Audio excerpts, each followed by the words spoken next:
it is an opportunity to do a round of introductions. And it's a little tricky. We have done this in the past with Brenda sort of calling out. Is that how we've done this? Yes, and Brenda's here, so if she would like to call out the introductions and roll call. That would be great. Thank you. Today it's going to be a little bit more difficult, but yeah. So I'm going to call out your name, and then if I do not call out your name, then we'll figure that out at the end. So Sid Schoaf, Drew Pfefferly, Ellen Currier, Kelly Clark, Andrew Martin, Ann Heath, Bill Johnston, Caitlin Vargas, Dan Collister, Carl Ye, Carlene Riley, Randy Groves, Sean Van Gordon, Emma Newman, Franny Brindle, Lucy Vinnis, Matt Rodriguez, Rachel Dorfman, Ray Smith, Rob Enerfeld, Rob Zako, Sasha Vartanian, Howard Schusler, Steve Moe, Tim Garner, Tom Boyott, Tom Schwetz, and Joe Burney. Did I miss anyone?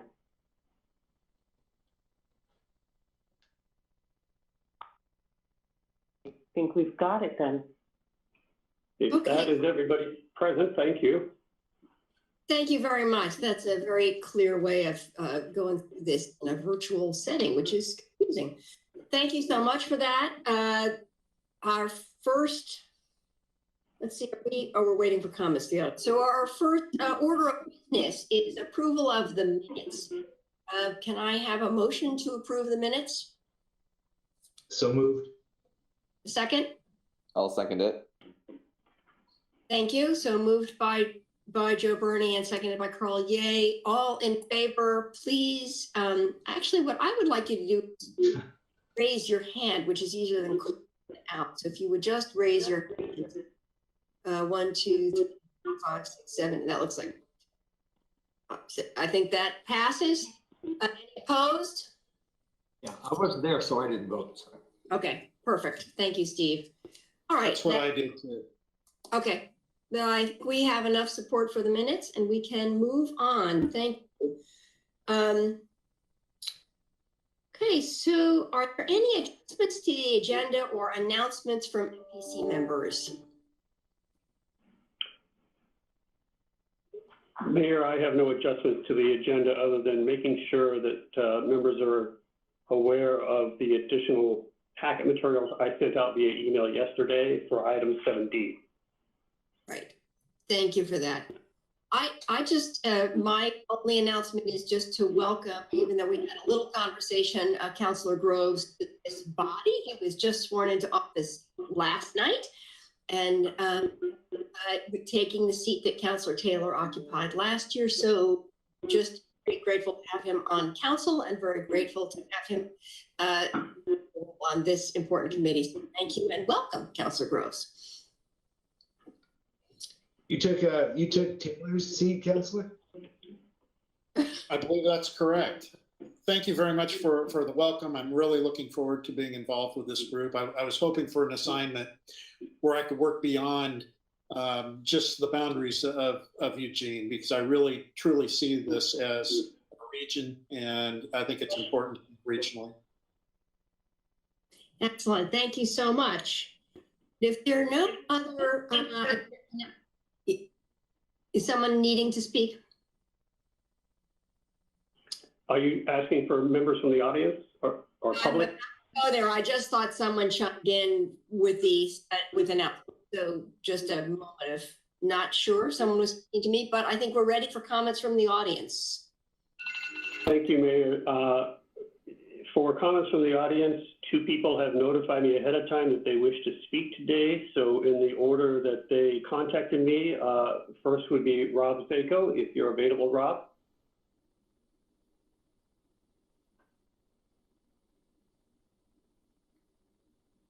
Rob, if you're trying to speak, we're not hearing you. I'm muted now, Paul. There you go, Rob. We can hear you. Thank you. You have 3 minutes. Thank you. I'm Rob Zako, Executive Director of Better Eugene Springfield Transportation, of course. But this morning I want to speak to you wearing my hat as a member of the Lane Area Commission on Transportation, not speaking for Lane Act, but sharing my experiences with you on the STIP in particular, which I think parallels MPC's experiences with the STIP that you'll be talking about later today. In short, the Oregon Transportation Commission is looking for different funding scenarios of how much money goes into different buckets, and they kept asking for our input.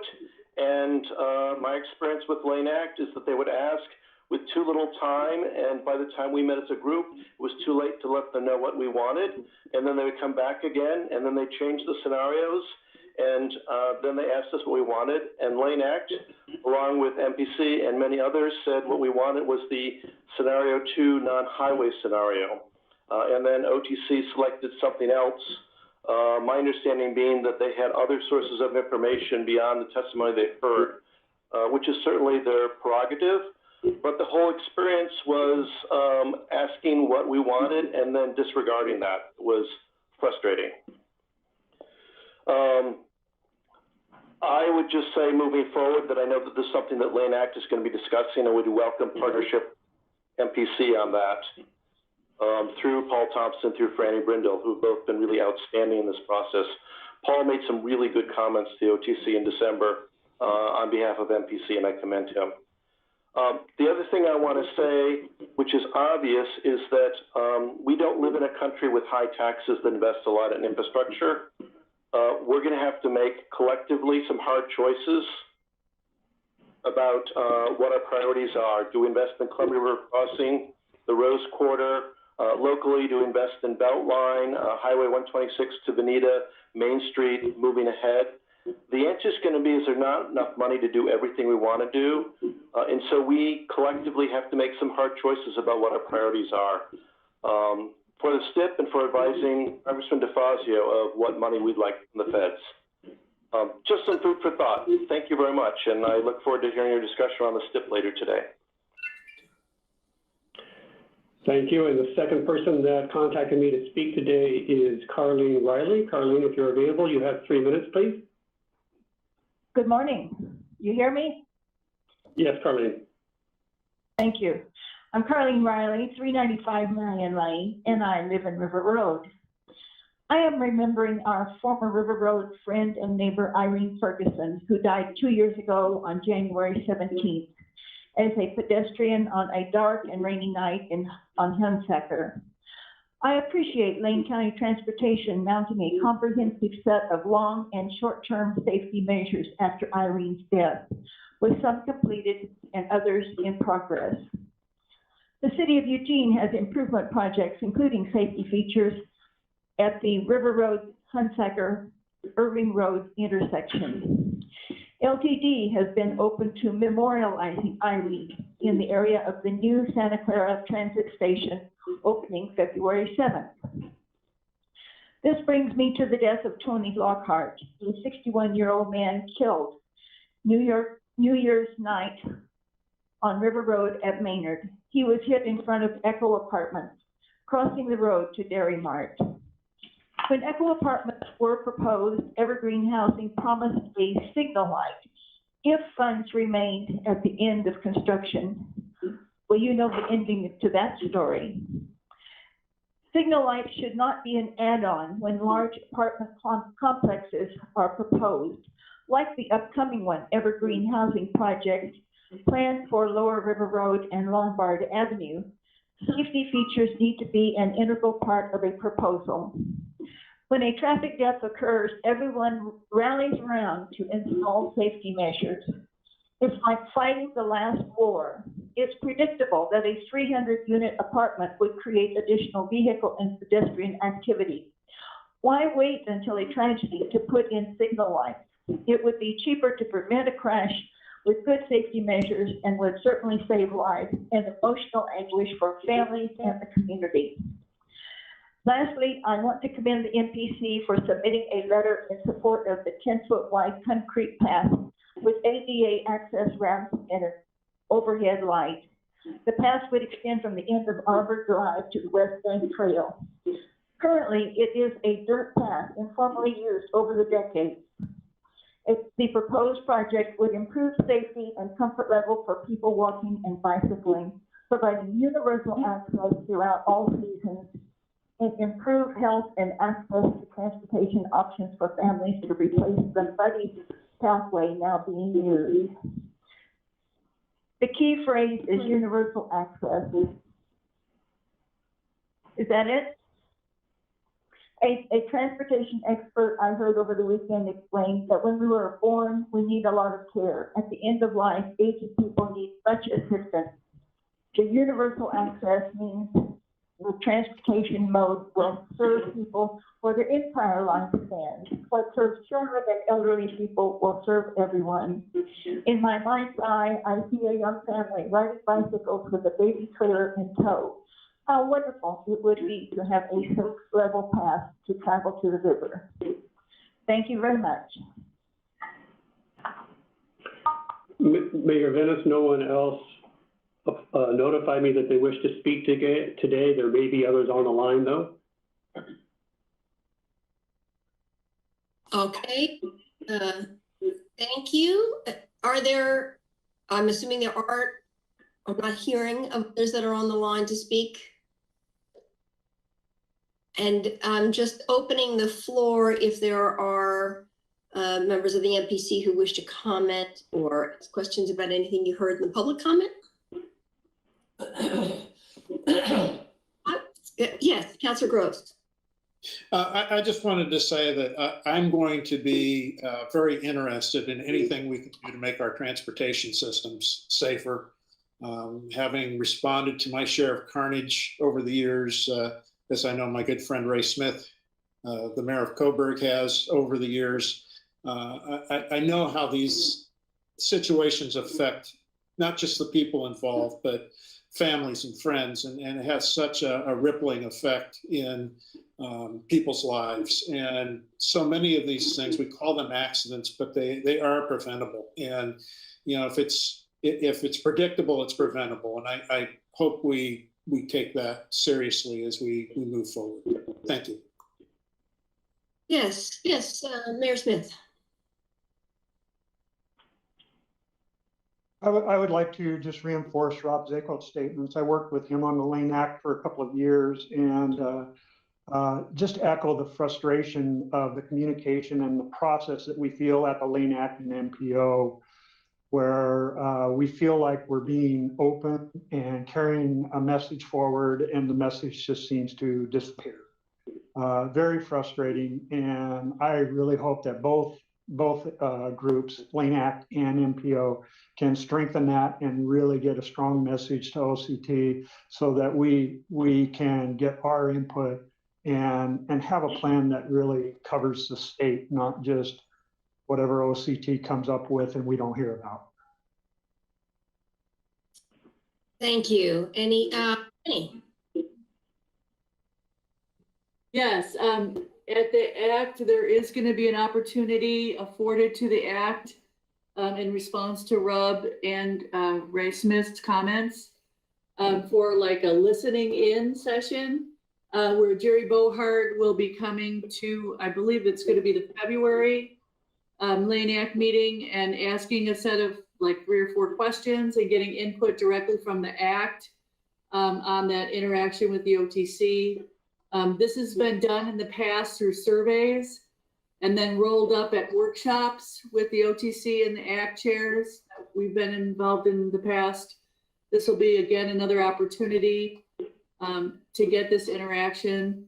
And then my understanding also is there's interest this time around in having an OTC representative doing some more outreach and attending Lane Act meetings and other ACT meetings around the state. So I look forward to that happening. Thank you. Okay, thank you. Any other comments? I will just chime in that I both appreciate Rob Zakel's comments and all of your comments and Carleen Riley's comments as a reminder that as we talk about, you know, developing transportation corridors where people can live and use transportation, the same safety of those corridors has to be front and center. And I think this concern about things being out of phase, that apartment buildings go in when crosswalks are not yet scheduled to go in or funded for many years we're courting disaster and experienced it most recently, particularly. So I appreciate those comments, because we're talking about non-highway funds for in the, this is what we're talking about is we're prioritizing active transportation, and we want people to walk, and we need those. So thank you all for your testimony and for your comment. And with that, the next Mayor, item, yes. Excuse me, Mayor Vittis. I just wanted to note and again make sure that all the members saw the email I sent this morning that had 2 written pieces of public comment.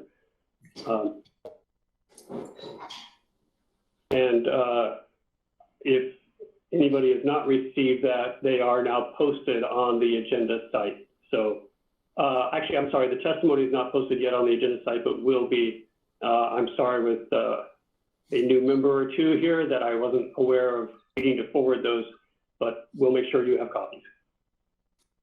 Okay, thank you very much for that. And then our next agenda item is elections of chair and vice chair. I guess, Brenda, do you want to speak to that? I understand the suggestion that we should postpone this. Yes, thank you, Mayor Mitnis.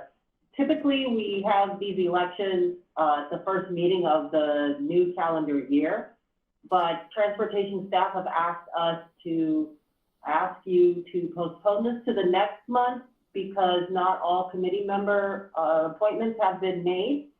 And then I would also suggest, if that's how you would like to go, that you also delay choosing the OMPOC members, the members to the statewide MPO group until next month as well. So it's up to you, but that is what staff is asking.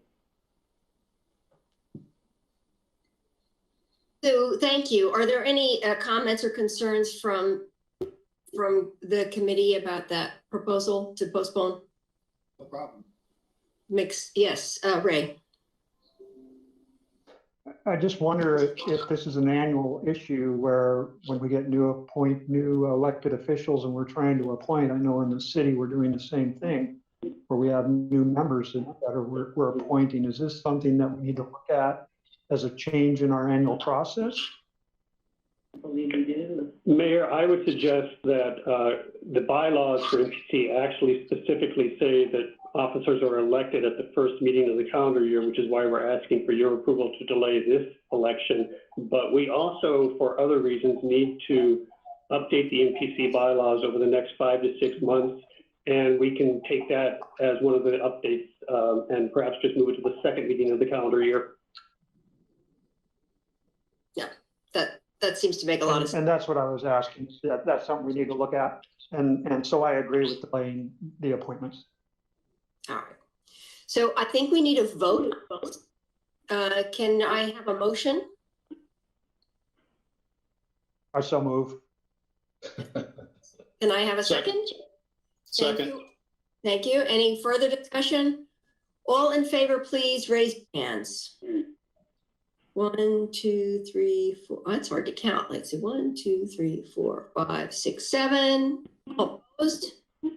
All right. Thank you very much. That passes, and that creates a lot of clarity, I think. Good change. Okay. Mayor? Yes. One more thing to add. Sorry to keep sort of interrupting here. Just to note that the current members or representatives of NPC to OMPOC are Carl Ye and Commissioner Burney. And there is an OMPOC meeting on January 29th. Oh. So just want to take this opportunity to mention that you should have received that notice, but there is a meeting coming up later this month for those 2 representatives. I'm not sure. Are you sure that's accurate, Paul? Because I think I'm on OMPOC. I don't. The motion that I was just looking at back at the September MPC meeting was to appoint Commissioner Burney and Carl Ye to be the OMPOC members, unless. I think I actually thought that Councilor Van Gordon took the role on OMPOC because Mayor Lundberg had stepped down from that role. You're right, correct. My apology, I read it on the screen and then it was Mr. Bernie that moved to appoint That's Mr. correct. Van Gordon and Mr. Ye. I was about to point that out. Thank you. So Mr. Bernie's name was in there somewhere. So, does that work for both Councilor Van Gordon and Carl Ye? Can you stay with that for that January meeting? It does for me. Yes. All right, excellent. So then we'll do it all in February. Thank you. Okay, so now we're on to item 7. And then the first thing up is the Surface Transportation Block Grant Funding Proposal. I will turn that over to you. Thank you. I'm Daniel Collister, Transportation Planner with LCOG. This item is a funding proposal from the City of Springfield for the use of Surface Transportation Block Grant funds. So previously, MPC had approved $836,000 of STBG funds for the Glenwood Riverfront Path project. Last month, the Transportation Planning Committee approved a request from the City of Springfield to cancel that project, to move those funds back into the pool to use for other priorities, with the intention of City of Springfield submitting 2 applications proposing the use of those funds for other priorities that they have. So this agenda item represents the first of those applications that has been submitted.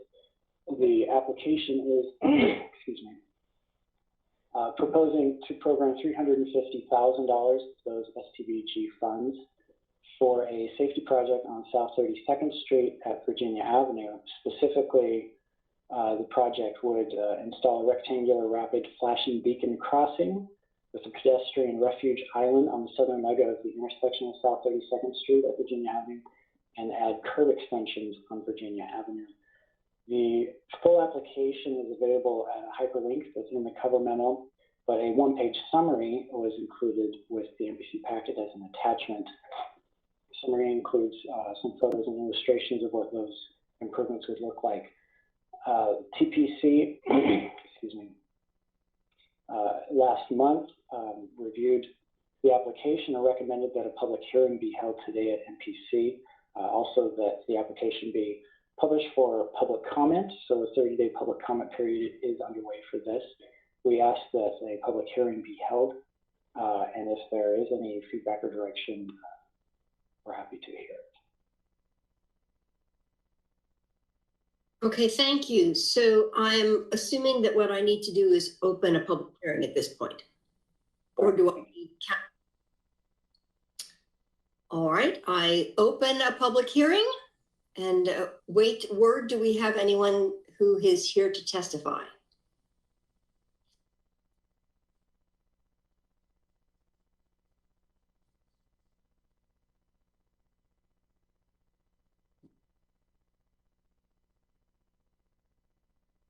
I'm guessing that's a no, but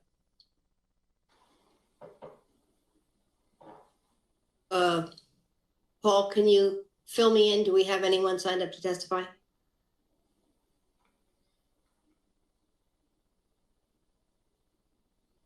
Brenda?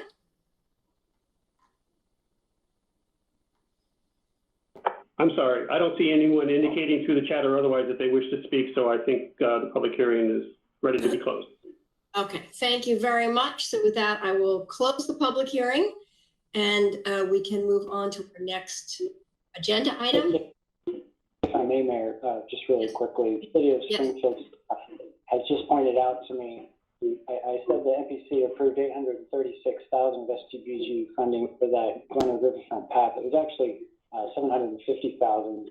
The 800 figure included local match. So just to clarify, yeah, the actual federal was $750,000. Okay, thank you. Thank you. I've lost track of my agenda here. Okay, thank you. Our next, yes. I just wanted to wrap up real quick that we ask for any direction on this item. The public comment period will remain open, and we will come back to you at the next meeting to ask for action on this. But if there's any direction or feedback, we'd appreciate that. Thank you, Paul. Is there anybody that needs comment or clarification on this proposal? Okay. Not seeing anybody raise hands, so I think staff can move forward on the next steps. All right, our next item, 7B, RTP. Thank you, Mayor. That's me. Item 7B in your packet is an amendment to the Regional Transportation Plan. This is the action that follows up this item that we brought to you at your last meeting and the public hearing that you held at that meeting, asking you to amend into the Regional Transportation Plan, or RTP, City of Eugene project, the North Delta Path project. The information is in your packet and was presented at the last meeting on the proposed amendment and project. In addition, at the public hearing last meeting, one person spoke in support of this amendment, and that person also submitted written testimony in support of the amendment, which is included in today's packet. No other testimony has been submitted, and the public comment period is closed, so we're asking you to consider approving Resolution 2021-01. Thank you. I will open this. Any comments that for the committee before we put the ask for motion? Any comments, questions about it? Okay, I have a motion for this resolution. Carl? Thank you. I'd like to move approval of Resolution 2021-01. Thank you, Steve. Any further comments or questions? All in favor, please raise your hands. 1, 2, 3, 4, 5, 6, 7. None opposed? Any opposed? All right, that passes. Thank you very much. Very happy to move forward on that important project. All right, and our next item, a community pass grant letter of support. Thank you, Mayor. That again is me. In your packet today is a request for letters of support for grant application for the new ODOT Community Paths program.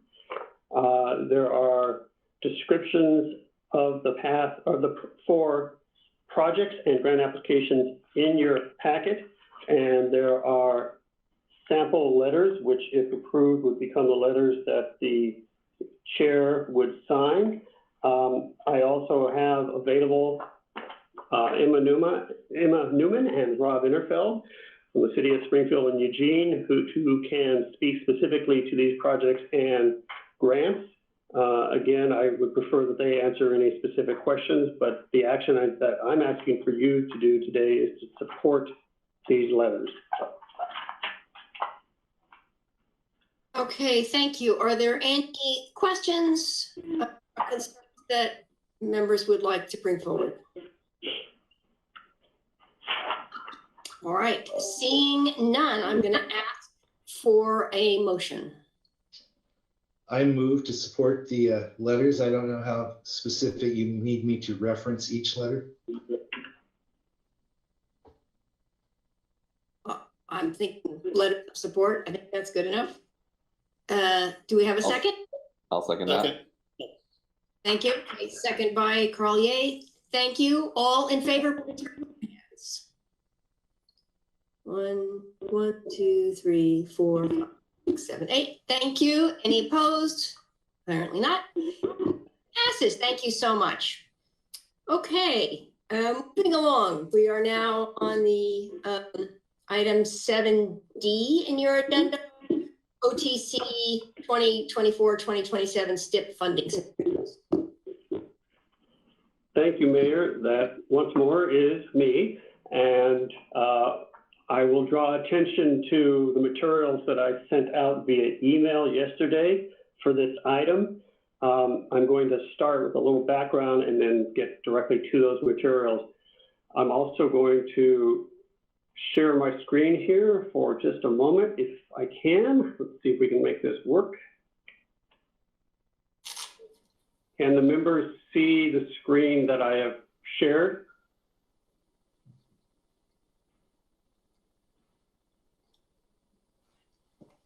Hopefully that's a yes. Yep, that's it. Okay. I'm not gonna, I guess I won't try and make it full screen. So I'm gonna go back to the December MPC meeting where, as we have for several meetings now, we discussed the funding scenarios for the development of ODOT's 2024-2027 Statewide Transportation Improvement Program, or STIP. And at the December MPC meeting, MPC reiterated its continued support for prioritizing the non-highway funding scenario that was under consideration by ODOT. ODOT held a special OTC meeting on December 15th, and MPC directed me to submit testimony to the OTC on December 15th in support of the non-highway scenario. I did that, and the testimony that I submitted is included in the materials that I sent you yesterday. What's on your screen now are the 8 scenarios that ODOT developed through this process. Over on the left-hand side, scenario 1, 2, 3, and 4 are the 4 original scenarios that they first considered as a package. Scenario 2 is the non-highway scenario that MPC has consistently endorsed and prioritized. Fast forwarding to December 15th, through a number of steps, OTC ended up focusing at that meeting on hybrid 2A, hybrid 2B, and hybrid 3B, the ones that are highlighted here on the right side. I will say that at the December 15th OTC meeting, approximately 28 people testified during that meeting. And by my count, all but one of those people supported the original non-highway scenario number 2. And the one person that didn't support that scenario supported actually hybrid 3B, the non-highway enhanced safety hybrid scenario over here. I will just cut to the bottom line. The OTC's decision was to support, and indeed they approved, moving forward with a slight variation on 2B. The slight variation is that they modified this $805 million down to 800. They reduced the 70 to 65, and they added that 10 million to non-highway to make non-highway 255 million. So that's what was approved by the OTC on December 15th, was hybrid 2B with 10 million more in non-highway.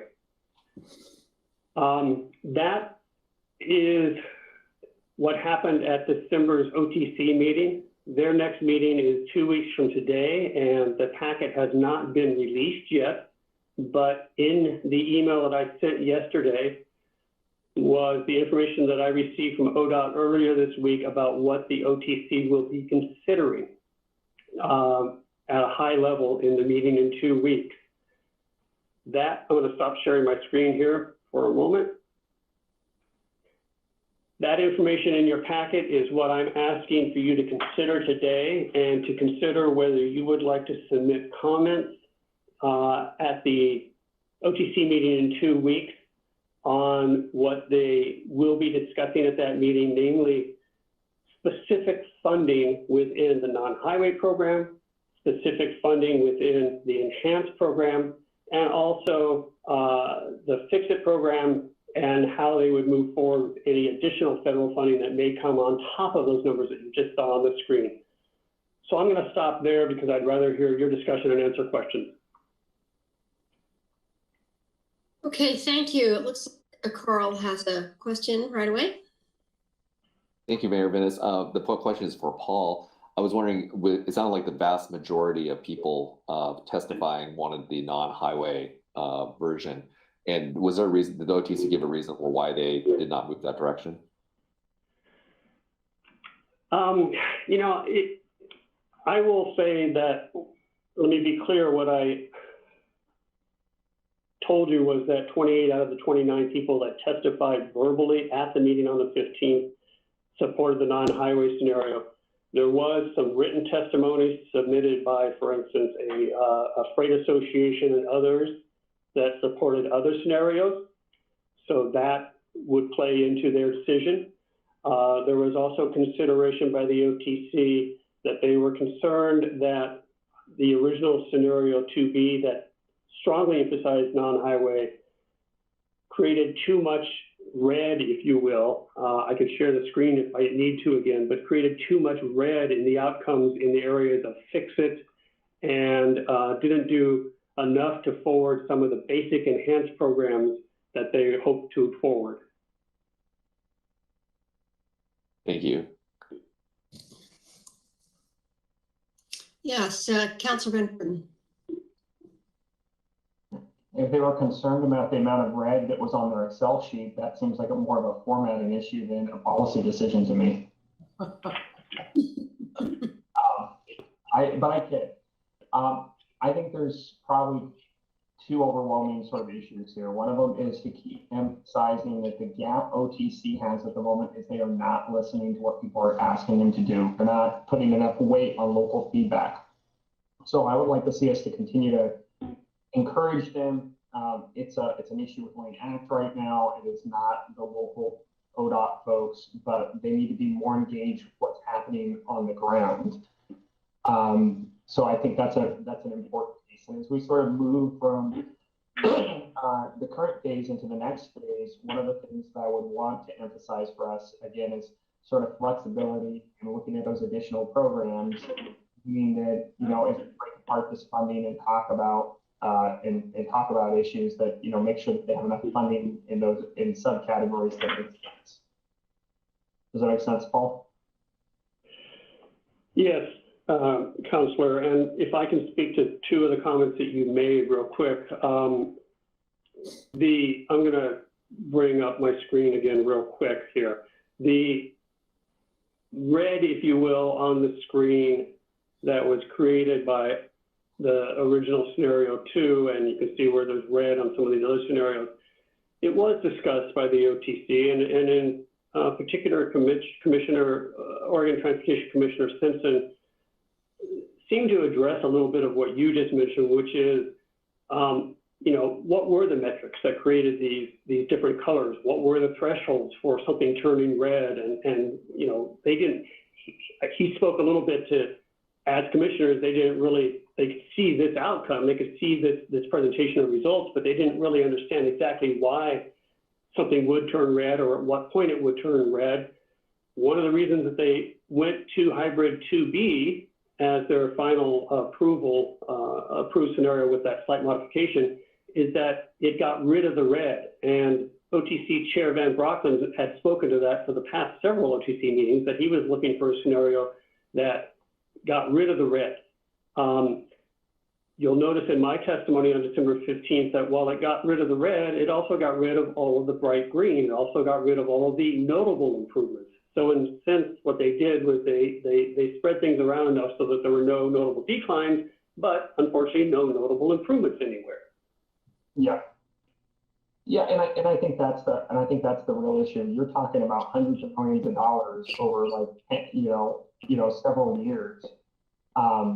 And I think at that level, how red it is or how green it is probably not the right framework to make that decision. But I'm probably preaching to the choir here. So those are the comments I had. Yeah. Commissioner Burney, did you have your hand up? Oh, thank you, Chair.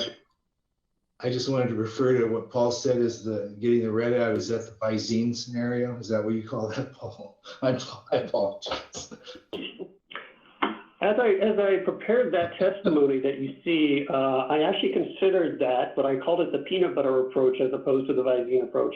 Yeah, okay.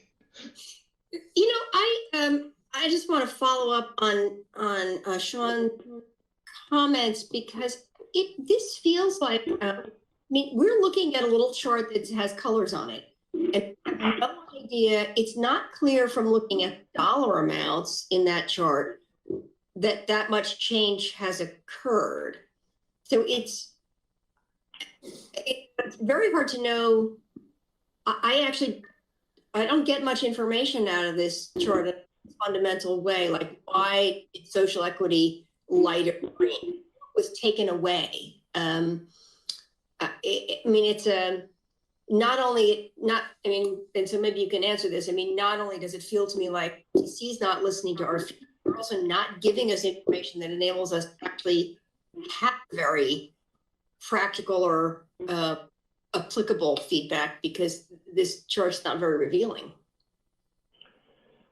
Mayor, I will, in ODOT's defense, state that there was this chart first surfaced, I believe it was at the October OTC meeting in its form with the original 4 scenarios. And it wasn't until November where a full report on this analysis was then put into the OTC packet in November. That full report was an attachment. It really never got referenced during the meeting. It did discuss how each of these were evaluated and give more details, but to be frank, to the best of my knowledge as I listened to all of the meetings, it really was never referenced much. They kept sort of talking about, comparing the numbers you see in the scenarios to the current STIP's baseline funding here. They called the current STIP the baseline. And even, some of the public comments were, well, is that the correct comparison? We're saying, where do we go? That doesn't work for me to highlight that way, but there was some of the members of the public saying, does it make sense to compare to this current STIP as the baseline? Because do we even know if we started from a good place or a bad place? But most of the discussion was really just referencing those comparisons of numbers up here and the colors that you see, without getting into the details that you're saying were very difficult to understand. Yeah. Well, it's always, yes, Commissioner Burney.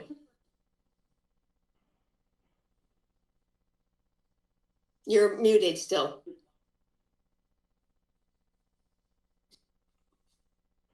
Sorry to take everyone's time with my technical difficulty, and this is a serious comment this time. Not only do I concur with what Mayor Venice said, but I feel even more strongly, this doesn't really tell me anything. This is the second time that we've been looking at this chart and taking time from this meeting or a chart like this. Meanwhile, just as a juxtaposition, a dear friend of mine happens to sit on the board of a transit authority in Southern California. And that transit authority, since our last meeting, had passed a new electric milestone, 4 million miles of zero emission bus operations. Until we start talking about tangibles, I don't think we know where we are. I don't think we know where we're going. And I don't think that the expertise this body can provide you really can come into play very much. And I hate making critical comments, but I really just had to make that statement.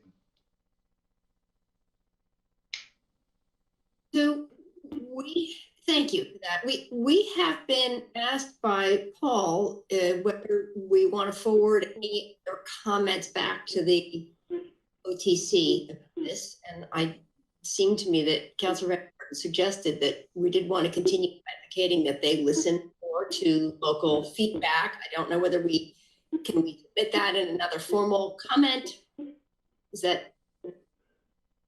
Do we have an opportunity? Are you off, Paul, that we have an opportunity to submit a letter with a formal comment? So, Mayor, what I'm asking this month is that the OTC is meeting 2 weeks from today, and if you can see on the screen, this is what I sent out to you in email. ODOT staff have told me that at the OTC meeting in 2 weeks, they will be asked to address these 4 points here with respect to the next step in determining the use of funding in the 2024-2027 STIP.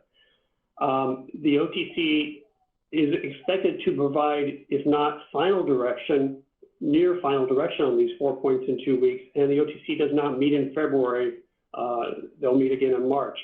So yes, I am asking MPC if they want to submit any comments either via letter or by directing me to once again testify verbally at the meeting in 2 weeks on these 4 points about how to use additional federal funds in the future, about how to use the enhanced highway funds under the scenario that they just selected, about how to use the non-highway funds under that selected scenario, and about how to use the fix-it funds under the selected scenario.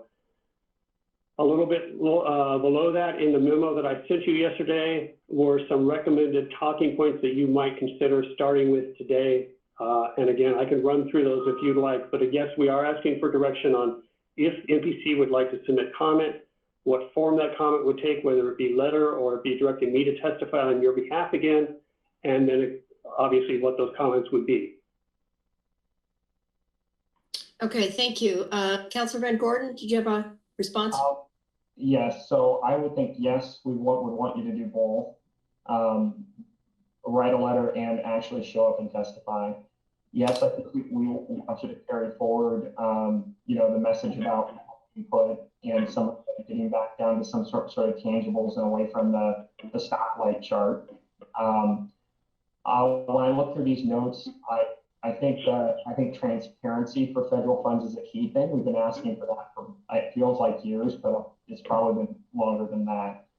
And then when you talk about actual program buckets, especially in that non-highway category, I really think that's right. Really, you got to evaluate the size of each of those programs to make sure that you have some sort of funding and how you distribute that in a way that we can actually do things. I keep thinking of a biped one that keeps coming up at Lane Act, where there's only, where there's not that much money from a capital perspective for the statewide project, and we're submitting applications for 30% of it, right? We got to make sure the funding's spread out enough that it will make sense in individual programs, and we can make a dent on priority. Thank you. Any other comments from other members? Carl. Thank you, Mayor Venus. I would be in support of what Sean just said, and I think sending Paul to testify and to write a letter for us would be a great idea. I think in addition, some of the it's not just an emphasis on what the people are saying, but also I think what they're trying to relate, which I think is greater emphasis on trying to combat climate change, is really important to get across. And one of the things with the, and I agree with the information we're getting is incomplete. The more funding we give towards certain kinds of transportation project, I imagine also down the line will cost at something in terms of maintenance. And those are some hidden costs I don't know if are really being represented in the information that's being given to us. Yes, Mayor Smith. I'm having Wi-Fi connection, so I'm going to watch you, Lucy. If I start fading, let me know, raise your hand. I'm frustrated because I feel like we keep saying the same thing over and over again and supporting what we've already said at the OCT level and OTC level. Get those confused. Anyway, I want to voice my frustration because I feel like we've said this over and over again, and we have to keep saying it over and over again. Our priorities are there, and I missed a lot of the conversation about looking at the chart and red versus green, and what was the basis for that, using the original STIP as a baseline. My frustration is, again, it doesn't seem like we're being listened to as far as what our priorities are and carrying that forward to the state level. It's just frustrating to me. Thank you. Thank you. Any other comments? So I support all three, Councilor Van Gordon and Mayor Smith and Carl Ye's comments. I think it's a little hard for us to, first of all, yes, we'd like to send a letter and we'd like for you to go testify. We do want to, I agree, we want to sort of reinforce our message that we want local input, and we want, I think, I would say one of our ongoing issues is whether funds get focused on ODOT projects or an Portland-based project. We want to make sure that there's a process in which other communities have access to those funds. So, and you could speak to those two different funding options in terms of the distribution versus what was the other one? Mayor, you were dropping out a bit there, but I think you might be talking about whether there should be a regional distribution or a statewide discretionary grant distribution. Yes. Yeah, if you could offer some clarification around that. I don't know if the commission has questions about those funding strategies as well. Mayor and other members, I wish I could give you more specifics to react to and comment on. This is all that ODOT has given me at this time, and unfortunately, we won't know more until sometime next week when the packet for the OTC meeting comes out. What I guess I would ask, hearing that you would like me to submit a letter and to testify in person, is that if you are okay with the general framework of what I've described in the memo and am showing on the screen here, tell me if there's anything that it doesn't work for you. And within that framework, depending on what is specifically in the packet, I will create the testimony that I will submit to support this direction, support what I'm hearing today. I will also make sure that I get some input from your regional staff on my draft testimony before I submit it. Good. That sounds great. Yes, Carl. Oh, sorry, I forgot to mention that, something else to consider too is that, for non-highway, there's also a quality of life issue as well as health and safety. And I didn't want that to be lost in the conversation either. Right. All right. Thank you. Any other comments?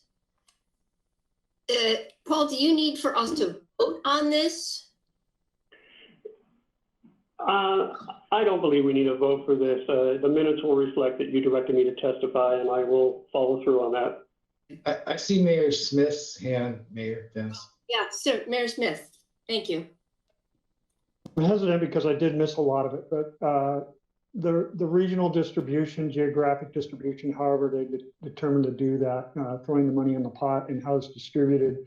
I know there's a question as to how much that would ever be, but I think that's another issue for us is to continue to carry that message. Obviously Portland gets priority because of the population base, but we need to have our opportunity to get our issue dealt with out of the money pot too.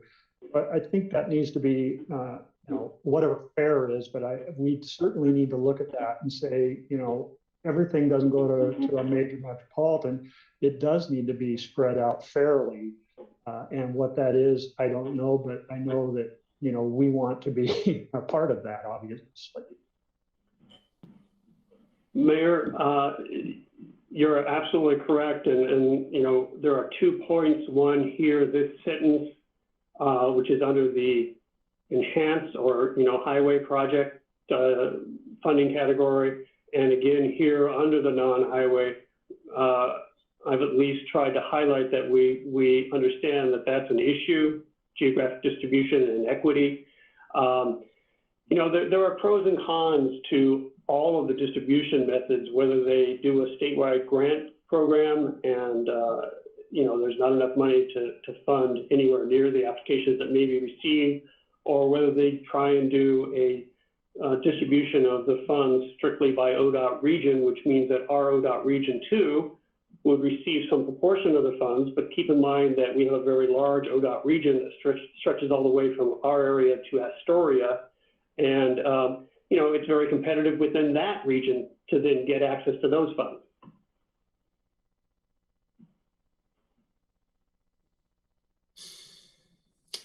Right. So any other comments or direction to provide to Paul as he crafts this response?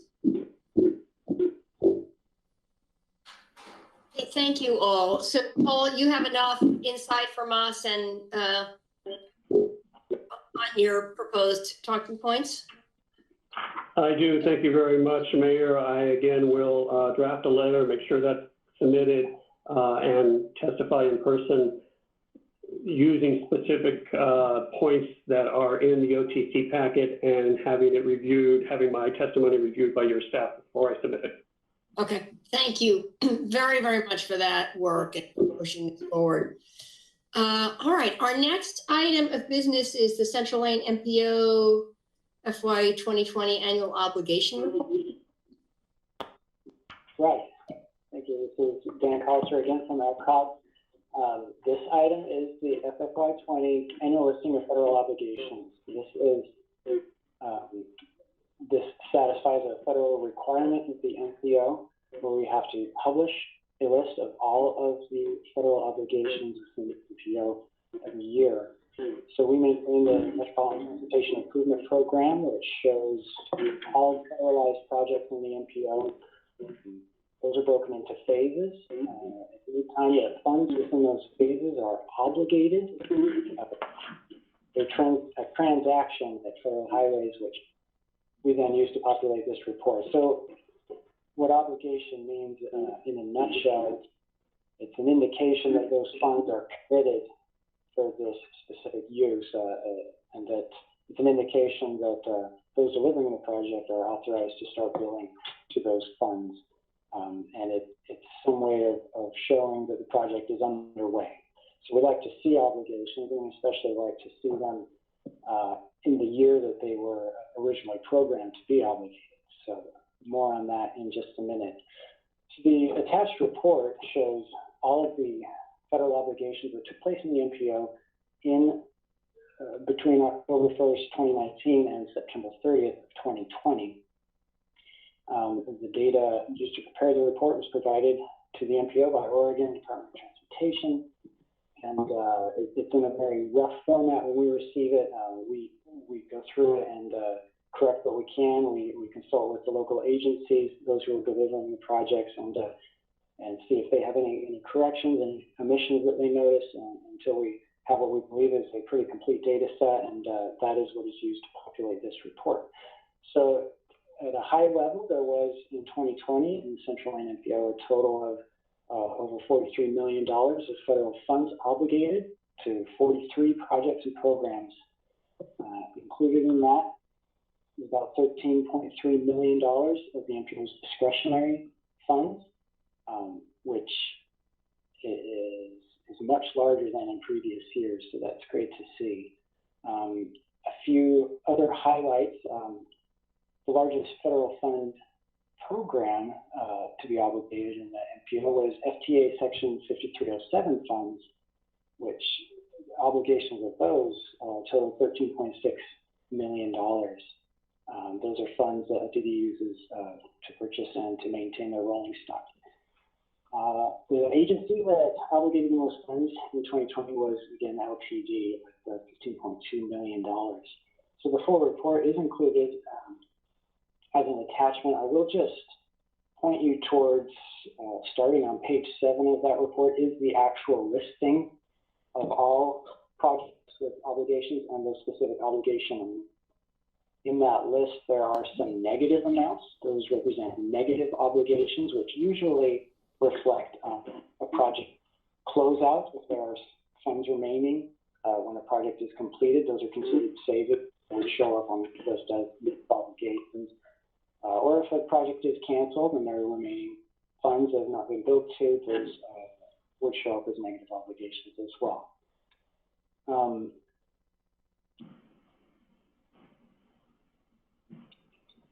I'm happy to answer any questions that you may have about this report. I did have something else to say, tying this to the statewide effort of trying to increase the obligation success rate, the on-time obligation of the TMA funds, the MPO discretionary funds, and three large MPOs, Portland, Salem, and Eugene MPOs. But that's if there are no questions about this report. Thank you. Are there questions or comments? I have just a quick question. Looking at the, and you mentioned the FTA 5307, 13.6 million. What were those funds used for? These are typically used to purchase and maintain the rolling the buses. Ah, okay. Thank you. Thank you. I didn't catch that. All right. That seems like a good use of funds. Any other questions or comments? All right. Do we need to take any? This is information only. Is that correct? We need to act on this. Just information. information only. But I would just say, I did want to tie this to, we have been providing periodic updates on the statewide effort to try to improve our obligation of our discretionary funds. 2020 was originally slated to be the first year where we'd be accountable to that tracking, where there would be penalties and rewards depending on our success. Penalties including potential loss of funding. So it's something we need to take very seriously. Because 2020 ended up being the year that it was, we're now treating 2021 as the first year that we're accountable that way. But we still wanted to review 2020, see how we did. And while the numbers wouldn't be perfect because there have been some changes to the process that make this not necessarily apples against apples, we do have some preliminary findings to look at. Just briefly, we had 28 phases that were programmed to be obligated in 2020. Phases are portions of project. Yes, thanks, Paul, for putting that up. Of those, we had 22 obligated, which, while these aren't dollar amounts, this is a different way of looking at it. You could say we had a success of about 78.5%, which compared to other MPOs looks pretty good. I think that's something that we should be patting ourselves on the back for. Historically, we have usually been a little better than Salem and Portland, but not quite as great as 78% always. I think the last time we looked at this, it was something like 45%. So when we're not delivering or obligating projects on time, we're creating a burden for ODOT. So that's why they really want us to bring these percentages up. And ultimately, once this tiered phasing approach is fully implemented, it's looking out to an 80% target, where if we're not obligating 80% of these on time, we'll be subject to those penalties, which, as I said, could be loss of funding. So it's good to see that in the very first year it's about fully implemented. It's looking like it's fine. Again, these are preliminary numbers. We're still working with ODOT to verify what the dollar amounts. It may be very different, but this is some indication that things are looking. Yeah, that looks really great, given what a challenging year it has been. That much work has been able to be over is a credit to everyone involved. So, well done. Well done. Well, that's fantastic.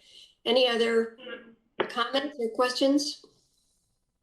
Okay, thank you very much for that report, which feels like a sort of a nuts and bolts report, but actually is very revealing and helpful. So appreciate that very much. All right, we are now up to follow-up and next steps. Is there an ODOT update? Franny, you're still on mute. I hit it, it went on and off. Okay, how about now? Thank you, Mayor Venus. Franny Brindle, ODOT Area Manager, couple things. And I will make sure that this gets distributed. The OTC has just released their strategic action plan. It's for 21 and 23 to 23. It talks about their strategic outcomes that they're looking to achieve, which includes increasing ODOT's workforce diversity, implementing social equity engagement framework, reducing carbon footprint, electrification of Oregon's transportation system, improve access to active and public transportation, reduce congestion in the Portland region, more dollars to Black, Indigenous, and people of color and women-owned businesses, implement transformative technologies, implement large-scale road usage charging, and achieve sufficient funding. Under the of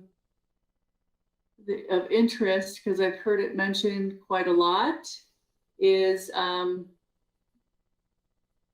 me get to it here as I scroll down. Reducing carbon footprint, some of the implemented actions starting in 21, establish a carbon baseline for emissions from construction of transportation projects. Also in 21, identify alternative lower carbon materials and fuels and set emission reduction targets, apply greenhouse gas emission standards to making ODOT investment decisions, phase in lower carbon materials, fuels, and construction practices, and then monitor and adjust those, and adjust investment programs to invest in lower emission projects, such as bike, walk, and transit. And then et cetera, for each of their strategic goals, they're implementing actions between the year 21 and 23. I have sent this to Paul. Paul will send it out to members to look at. And I can have this on the agenda in a future meeting for somebody from ODOT. I don't think it would be me to go over this as a point of sharing of what the OTC is looking for. I think it might help answer some questions and address where their priorities and funding priorities are coming from. Secondly, I wanted to mention that we are to the right phase on a project that you might be interested in. It's in the MPO area. As you know, there's an overpass bridge at Coburg. It's the Coburg interchange. And that bridge is undersized. It hardly fits 2 semi-trucks that need to go across it to get to fueling stations, et cetera. And it's very difficult for anybody to walk across that bridge or ride a bike across that bridge to get to either side of the freeway. We had funding from DeFazio's office years and years back when I first came in as an area manager, and we were able to do some improvements on Van Dyne Road in Coburg and some improvements on the west side of the interchange, the west side of the freeway. We had a little bit of money left over from that earmark of DeFazio's that could not, if we didn't spend it here, it would go away somewhere else, and it had to be something that was tied to the Coburg area. So we programmed that funding for a design concept. So we get a good head start on, if we had a wider bridge, how would we connect it specifically on the east side? Where would the accesses need to be for interchange spacing from access to the interchange for safety?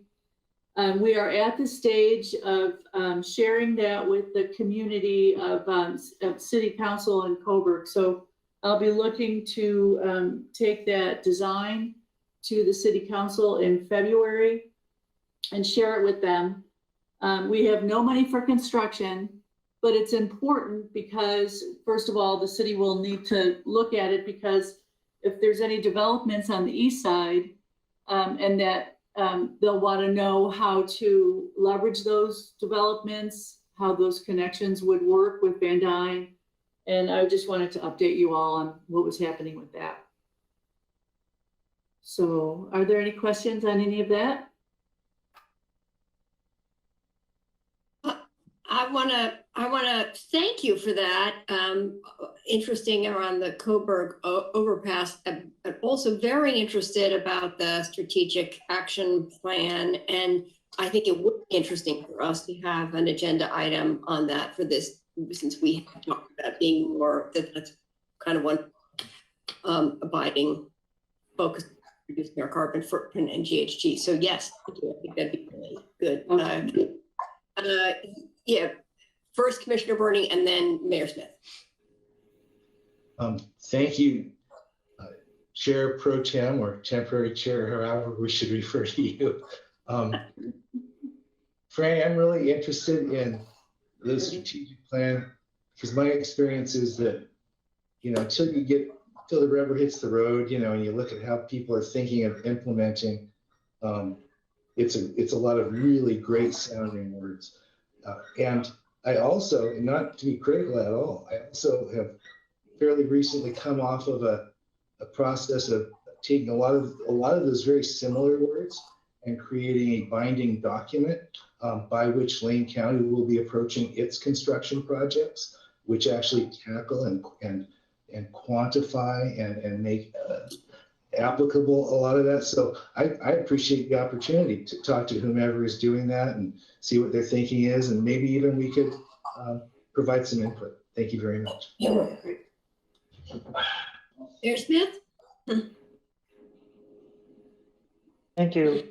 Two items. Franny, I agree with Councilor Bernie. I think the action plan, strategic action plan is something really important because we've been talking about anyway, the communication aspect going up to the state level. So I think we all should be very aware of what those strategic action plan issues are so that we can communicate on what they're thinking about as their priorities. So I know we were hopefully a part of that and continue to be, but look at that and see how we can meld that with our priorities when we communicate at the state level. And just a comment for everybody on the Coburg aspect of the interchange there. If you're not aware, we have 100-acre UGB commercial property, highway commercial, possibly industrial, that is applying for annexation. That land was brought in on a regional need basis for job development, and it's moving. So it's very dynamic, and there's a possibility of some big change there. Also, if you're not aware, the city limits of Coburg does straddle I-5. We do have annexed land on the east side of the freeway. So that bridge is a real choke point for pedestrians and stuff that like to walk in that area. And it's very dangerous. As Franny pointed out, when two trucks go by, if you're on that bridge, you want to get off real quick. It's too narrow. So just an update on that. And thanks for the input on the strategic action plans, Franny. Thank you. Any other comments or questions? Thank you so much, Franny. Our next item is the MTIP administrative amendments. As always, these are in your packet for your information only, but if there's any questions, we'd be happy to answer them. Any questions on those? All right, I think I'm getting a lot of shaking heads, so I think we're good on that. Thank you, Paul. And then finally, next steps and agenda build. You may have noticed I just forwarded the ODOT strategic action plan information to you in an email, and I will work with Franny to schedule a presentation and discussion on that as soon as possible. That sounds great. Thank you so much. Anything else we should have on our radar? I believe we're hoping at the next meeting to have some information for you on consideration of performance measures and really the next step in development of the draft RTP, where you already looked at the goals and objectives, and now we'd be bringing to you some discussion around performance measures. We may be able to have that for you in February. We're certainly working on that. Just a reminder that the online open house for the Regional Transportation Plan update is active right now. You've received a couple of notices and flyers about that. We're asking you again, make sure you notify your stakeholders or any groups you may be involved in. We'd like to get as much input on that open house as possible, especially if it's difficult, not impossible to do in-person open houses these days. And of course, I'll report to you on the continuing saga of the STIP funding scenario development. Okay, excellent. That sounds helpful and good. Any other last points anyone needs to make before I adjourn this meeting? Thank you all. We're 40 minutes early. I've just given you back 40 minutes in your day. And thank you all very much. We're glad to be back in action, and we'll see you next month. Thanks so much. We are adjourned.